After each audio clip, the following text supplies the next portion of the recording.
What about criminals, those who we perceive to commit evil acts of suffering on another? Why should they go into the spiritual realms? It's a great question. When we look at life through an earthly lens, it can feel so absolutely unfair that somebody who brings about suffering to another in such an awful way might be given an afterlife, given a second chance, given the opportunity to be in a spiritual form, and it can seem unjust and downright annoying. This is an AI impression of quarks and mirror quarks at the quantum level. And here's what we have to understand, that all matter is energy. No matter how that matter behaves in the physical world, at its most fundamental elements, it's energy, it's light, and I believe consciousness. At this most fundamental of levels, energy is never created nor destroyed, it just transforms. And that energy seems to carry, the light carries information, data, which I believe is where we will find consciousness, or consciousness may even give rise to all of this. We're yet to find out, but we do know from quantum physics that an observer is key to the formation of matter, and that you can't separate the observer out from the observed. Through a lifetime of communicating with the spirit world, I have been able to glean, to my most limited capacity whilst I'm here in this human form, that souls at their energy level cluster together, that they journey together in light, and when they are whole and well, in unconditional love. And as these souls come together to take form, they enter into material reality. And it's in this material reality, as in falling away separate from the unconditional source love, energy source, however you want to put it, that you are, and falling into physical form, or coming into physical form, forming matter around the energy of the soul, or within the energy of the soul is more accurate, I believe, that we then filter out, the body filters out much of what we actually know within the soul level. So a person can lose their way in life if they forget or are detached from their soul self.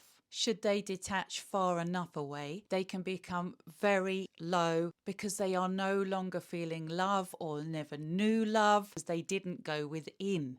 Instead, they looked outside of themselves for gratification, for being able to achieve or to feel good about themselves, for physical reward, whether that be physical pleasure or for material reward. And this led them down the dark path, the path to self-gratification by any manipulation it took. Now, because you're a soul, because you are energy, consciousness, light, at your fundamental level, at your eternal level, that energy then gets transformed or transmuted into lower states of energy. You literally lose your life force energy. So the soul vibrates at a much lower frequency. What happens then when they cross over is quite fascinating.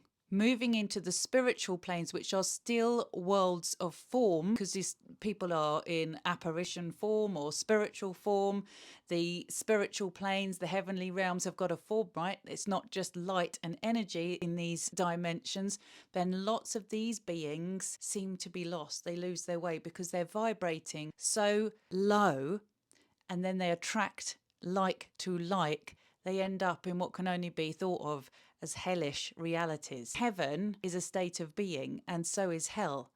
Lower your frequency, lower your state of being, and you're going to end up, when you cross over into another dimension of reality, out of the physical body at the end of this lifetime, into something akin to where you're resonating.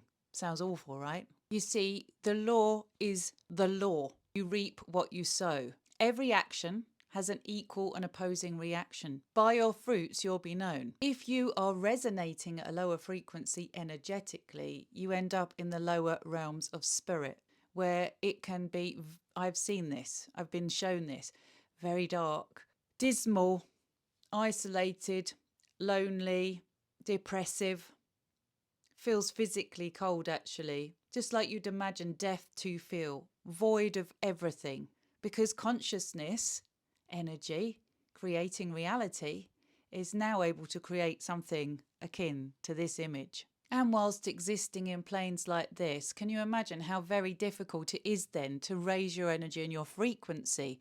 Because there's nothing around you helping to elevate your energy. In this world, we may have a low day, be brought down by somebody who's acted in a way that's really lowered us, or we're feeling low, and something else happens. Someone comes to bring us some joy in our life, or support us, or help us along, even with just a kind word. But in these planes of reality, everything is much of a muchness, like attracts like. So until that soul has done the inner work, it's not going to be able to elevate itself out of this state of being. And I suppose you could call this hell. It doesn't look like how hell is depicted in the Bible, not the way I've seen it. But it's an allegory helping us understand that when we get stuck in a hellish way of being, when we're resonating so low, we just attract to us more of the same. It is a trap. What we need to do is get every soul to remember who it is, to go in to the source spark of unconditional, pure energy that is within them. So then from there, people, beings, souls can begin to make their way up. This is why it's believed in all religions that salvation is open to everyone, but it is not going to be easy. With the help of those, either in this world or the next, who've been trained to help to rescue souls such as this, myself included, have been involved in spirit release and soul rescue, then these souls, with time, patience, and with the absolute want to get out of this state of being, because they have free will, can begin to work their way back towards love. To get their light, to get their frequency back up again, they're going to be putting in the work. They're going to be in service to others, because this is how they can find their heart, their compassion, their empathy, and they're likely to end up going through the same suffering themselves that they'd perpetrated on somebody else. How can you see the light if you don't understand the dark? And so it is that these souls may make their way back to being some of the most progressed souls that you would meet in life. However, this is an eternal progress, right? So we don't know who amongst us may be one of those souls or have been one of those souls at some time. Focus on your own eternal soul, the love that you are, and to reach for that light and the love and the energy that you are at your pure source. We all want to reach the white sands of the summer lands, don't we? We want to meet with those that we love, be united with those who can love us and lead us towards higher and higher states of being, until one day we reach into bliss and we're no longer needing even to exist in the realms of the summer land or the heavenly states of being that I'm talking about. Instead, we unify again with source energy, with the all that is, with the part of us that was always eternal, but fell away from perfection in order to know itself as the perfection, as the energy, as the singularity that it is. My content is here to bring your awareness to life. What do you think of this? Has this got you thinking? Let me know in the comments. And if you've enjoyed this video, please click follow, comment, save for later, repost. It all helps.